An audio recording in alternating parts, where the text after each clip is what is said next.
Ini adalah apa yang mata kita nampak bila tengok hasil gambar dekat skrin phone kita. Tapi ini sebenarnya how far yang Oppo boleh nampak dengan 200 megapiksel ultra sensing sensor baharu dia. Detail yang kita tak perasan pun ada dekat situ. So guys, ini adalah Oppo Find X9 Ultra guys.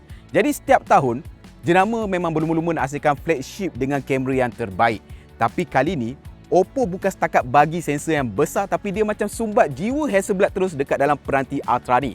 Dalam video kali ni aku nak share korang experience aku guna Ultra Bliss ni. Dalam masa sama aku nak guide korang juga cara untuk dapatkan hasil gambar, hasil kamera yang level pro dengan sensor yang gila dekat dalam Oppo Find X9 Ultra ni. Let's go. Sebelum tu, korang tengok design pun dah tahu. Dia fokus dekat kamera. Kali ni dia guna material eco-friendly vegan leather dekat belakang ni yang bukan setakat premium tapi bagi grip yang mantap masa kita nak shoot. Design lens dia pula memang inspirasi daripada kamera Hasselblad X2D 100C. Nampak sangat autentik dan juga mahal. Ni part yang paling crucial iaitu kamera guys. Sebab apa? Oppo Find X9 Ultra ni dia datang dengan penta camera setup.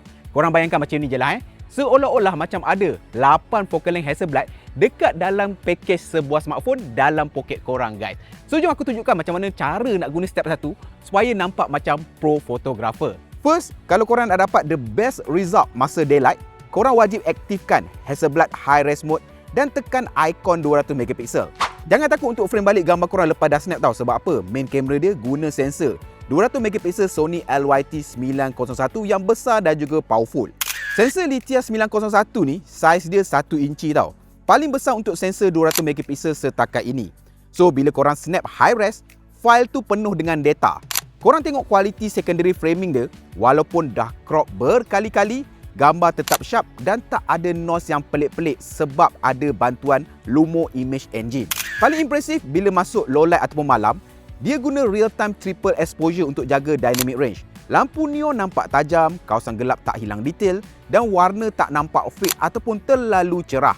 Gambar malam dia nampak sharp, dalam masa yang sama kawasan gelap tak hilang detail. Switch ke 3 kali zoom ataupun 70mm untuk ambil gambar orang ataupun subjek yang korang nak nampak lebih natural. 3 kali zoom ni adalah focal length kegemaran aku sebab apa tau? Dia paling dekat dengan perspektif mata manusia.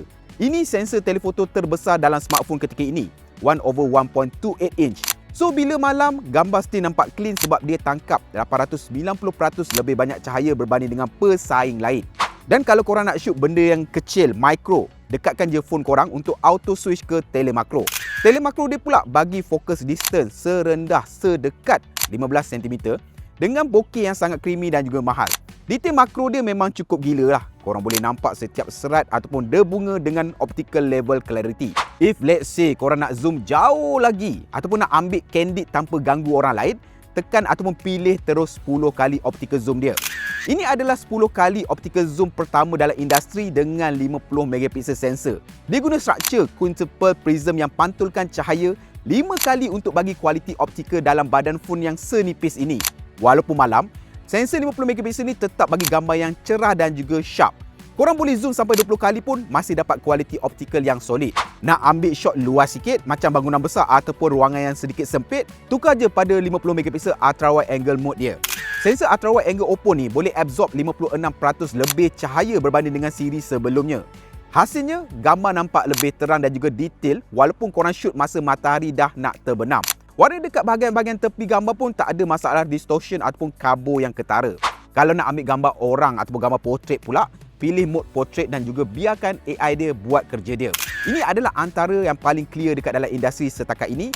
Dia guna new generation true color camera yang akan memastikan skin tone korang nampak natural dan juga tepat.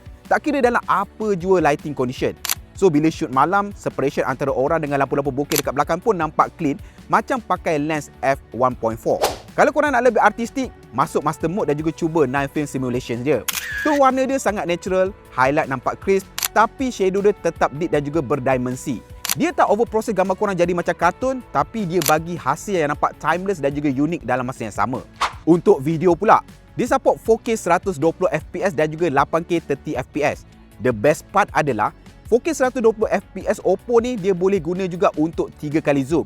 Kalau korang jenis yang suka buat cinematic color grading, jangan risau, dia ada O-Log 2 dengan Access punya certification Yang ini memang wajib guna. Shadow detail dia sangat luas, so korang ada lebih banyak ruang nak tarik warna dalam editing tanpa pecahkan kualiti video. Plus, stabilization rocksteady dia memang mantap. Shoot sambil jalan pun video still nampak smooth gila. Kalau korang ikut tutorial yang aku kongsikan tadi, dengan hardware yang powerful daripada Oppo Find X9 Ultra ni, aku boleh jamin korang akan boleh dapat shot-shot yang menarik daripada kamera beast ni. Tapi, nak handle segala task berat dan juga pemprosesan image yang kompleks tu, dia perlukan otak yang laju. Sebab itu, Oppo Find X9 Ultra ni dikuasakan oleh Snapdragon 8 Elite Gen 5. Yes! Bukan setakat chipset laju tau. Skrin dia pun guna 6.82 inci 144Hz Quad HD Plus Ultra Display. Memang puas hati kalau korang tengok balik hasil gambar tadi, warna akan nampak vibrant, crisp dan juga sangat clear. Bateri pula memang tanker lah. Dia pakai 7050 mAh silicon carbon battery. Korang lenjanlah ambil gambar ataupun video seharian pun memang susah nak habiskan bateri dia. Kalau emergency nak kena top up the juice, jangan risau. Dia ada dan juga support 100W SuperVolt wired charging dan juga 50W AirVolt wireless charging. Ultra cepat, ultra pantas. Durability, no worries. Phone ini ada IP66, IP68 dan juga IP69 certified. Jadi kalau korang tengah shot shoot tu, tiba-tiba hujan ataupun phone terjatuh dekat dalam air, relax je, dia boleh survive dalam apa jua situasi cuaca. Selain daripada hardware, benda yang buat aku enjoy guna phone ni adalah software dia guys. Sebab apa? Dia powered by ColorOS 16 dan benda pertama yang korang akan notice bila korang guna phone ini adalah the smoothness of the system guys. Memang sangat-sangat lancar. Paling best, ColorOS 16 ni bawa keupayaan AI yang betul-betul berguna tau. Bukan gimmick-gimmick. First, AI Bill Manager. Just snap gambar receipt, dia akan auto store dan juga rekodkan perbelanjaan korang. Ini adalah new features yang sangat membantu untuk korang yang selalu hilang receipt ataupun yang nak tracking perbelanjaan secara automatik. Yang ini memang lifesaver. Lepas tu dengan AI menu translation, kalau korang travel ke luar negara, point je kamera dekat menu-menu bahasa asing tu, dia boleh terus translate secara real time. Tak payah nak pening guna third party apps lagi. Sebab apa tau? Dia siap boleh terus ambilkan menu untuk korang tunjuk pada waiter terus. Memang memudahkan. Jujur cakap, Oppo Find X9 Ultra ni adalah professional tools dalam badan sebuah flagship smartphone guys. Dia bagi korang keyakinan untuk shoot dalam apa jua lighting condition. Bila teknologi sensor 200MP berjumpa dengan tuning warna Hasselblad, dia bukan lagi pasal megapixel, tapi pasal jiwa dalam setiap shot korang. So guys, kalau korang nak upgrade fotografi game korang boleh dapatkan Oppo Find X9 Ultra dekat pautan video ni seperti yang tertera dekat paparan korang sekarang ni. So kalau korang lah kan, sensor mana yang korang terinzal nak test pada Oppo Find X9 Ultra ni, cuba komen sikit dekat bawah. Sampai jumpa di video akan datang. Macam biasa guys, Assalamualaikum. Ciao.